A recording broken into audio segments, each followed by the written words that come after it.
Praktis saya suka menulis sejak remaja. Karena awalnya karena saya suka membaca sih. Karena saya suka membaca, kemudian kok jadi banyak sekali burung-burung yang berbicara di kepala saya. Jadi itu harus dituangkan lewat tulisan, dan disitu saya start menulis di SMP kalau tidak salah. Biasanya untuk memfokuskan pikiran saya suka melakukan pekerjaan-pekerjaan remeh terlebih dahulu.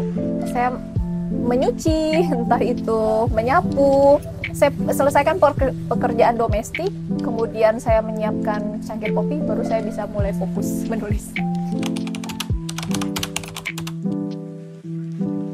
Ya, pertama karena memang sebagai wujud rasa syukur saya ya atas sebuah bakat, karena memang dianugerahi bakat menulis itu.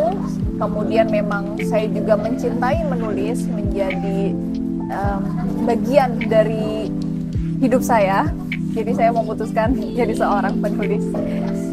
Karena memang mungkin awalnya hanya sebuah kesenangan, tapi kemudian saya melihat ini juga menjadi sebuah salah satu profesi saya di samping peneliti. Ya, pastinya menjadi seorang penulis di dunia modern seperti sekarang itu sangat tidak profitable ya. Apalagi kalau memang orientasinya murni untuk mengungkapkan kebenaran. Karena kebanyakan menjadi seorang penulis, dan ini memang umum terjadi juga pada profesi-profesi lainnya, adalah tujuannya untuk materi dan juga untuk popularitas. Dan mudah-mudahan kita jangan terjebak di sana. Awal mula saya membaca karya sastra, saya tidak tahu bahwa itu adalah penulis sastra atau memang sebuah karya sastra. Jadi saya membaca Anton Chekhov waktu SD, dan saya baru tahu Anton Chekhov itu seorang sastrawan besar di Rusia waktu kuliah. Tapi saya suka dengan itu, saya suka sastra Rusia, diantaranya ya selain Anton Chekhov saya suka Dostoyevsky dengan karya psikologinya, terus juga Leo Tolstoy. Saya suka Amerika Latin seperti Garcia Marquez. Di Indonesia saya suka pastinya Pramoedya Anantatur dan Ahmad Tohari. Kalau penyairnya Subagio, Sastrowadoyo, dan Khairil Anwar.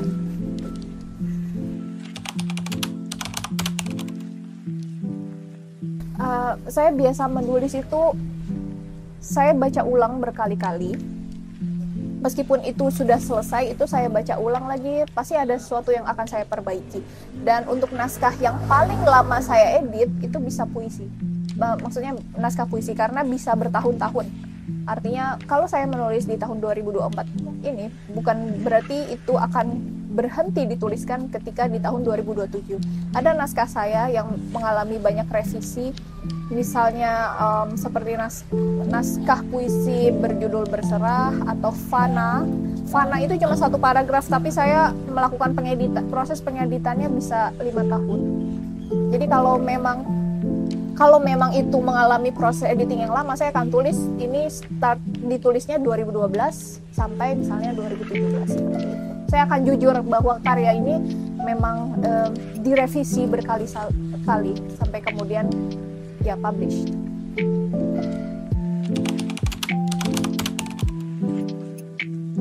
Momen tidak terlupakan.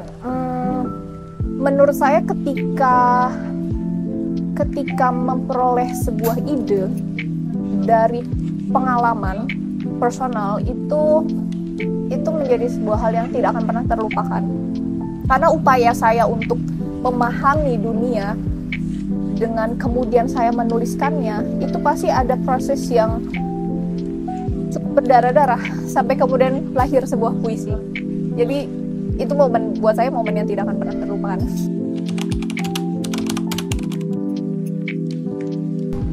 Fleksibel aja sih sebenarnya, karena saya tidak suka sesuatu yang terlalu rigid gitu. Tapi saya punya metode sendiri membagi waktu saya.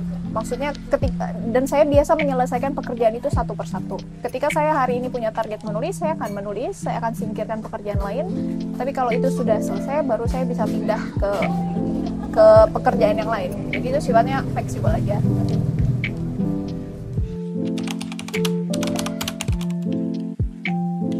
Bangkitnya Kemurungan ini tahun 2023 ya terbitnya, dan ini merupakan proses kreatif saya selama 12 tahun dari 2010 sampai 2022.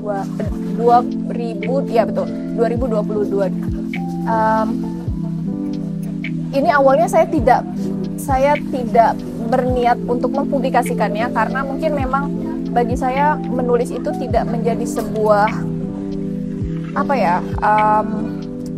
sebuah profesi yang memang untuk prestis dan sebagainya, tidak. Jadi saya malah, kalaupun ini saya punya, ini akan saya wariskan saja kepada keturunan saya seperti itu. Tapi kemudian saya berpikir alangkah baiknya kalau kita juga bisa berbagi. Artinya barangkali ada sesuatu inspirasi yang orang lain dapat, atau kesamaan rasa, pengalaman, emosi dan sebagainya, dan orang bisa kemudian bercermin dengan karya saya seperti itu. Jadi akhirnya ya saya relakan ini diterbitkan, meskipun ya akhirnya memperoleh waktu yang sangat panjang selama 12 tahun itu. Dan menurut saya ini tidak akan berhenti hanya sekadar menjadi buku.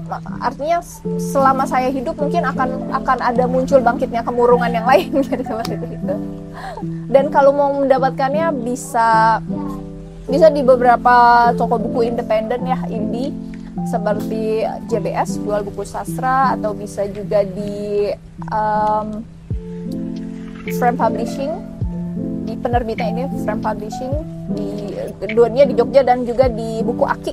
Kalau di Malang ada di Geria Buku Pelangi, dan juga di Oase Buku Literasi ya kalau nggak salah.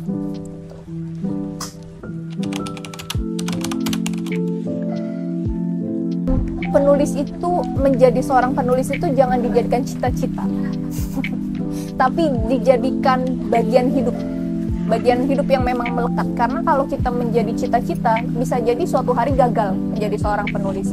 Tapi kalau itu memang menjadi bagian dari hidup kita, itu akan selalu kita lakukan, akan selalu kita jaga, kita rawat, karena dia tidak akan terlepas dari diri kita. Tapi kalau itu hanya menjadi sebuah cita-cita, ya barangkali suatu hari nanti juga itu tidak prestis ya menjadi seorang penulis.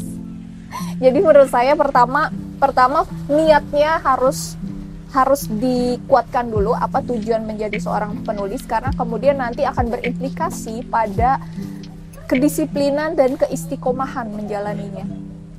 Jadi semua bermula dari niat, harus dimurnikan dulu niatnya.